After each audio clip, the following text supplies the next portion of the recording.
इमरान इस्माइल को 1 अरब रुपए हर्जाने का नोटिस, सुलेमान शहबाज का एक्शन, कानूनी नोटिस क्यों भेजा? वज़ीर आज़म शहबाज शरीफ के बेटे सुलेमान शहबाज ने साबिक गवर्नर सिंध इमरान इस्माइल को 1 अरब रुपए हर्जाने का नोटिस भिजवा दिया।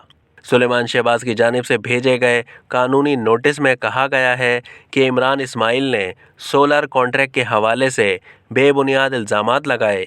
सुलेमान शहबाज ने इमरान इस्माइल को 1 अरब रुपए हर्जाने का नोटिस भेजते हुए 14 दिन में माफ़ी मांगने का मुतालबा किया है।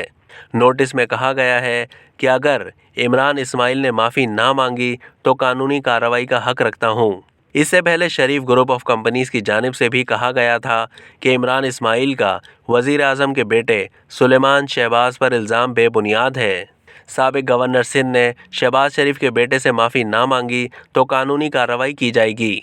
अब तक के लिए इतना ही। मज़ीद मालूमात के लिए डेली जंग के यूट्यूब चैनल को सब्सक्राइब कीजिए और फेसबुक के पेज को भी लाइक कीजिए।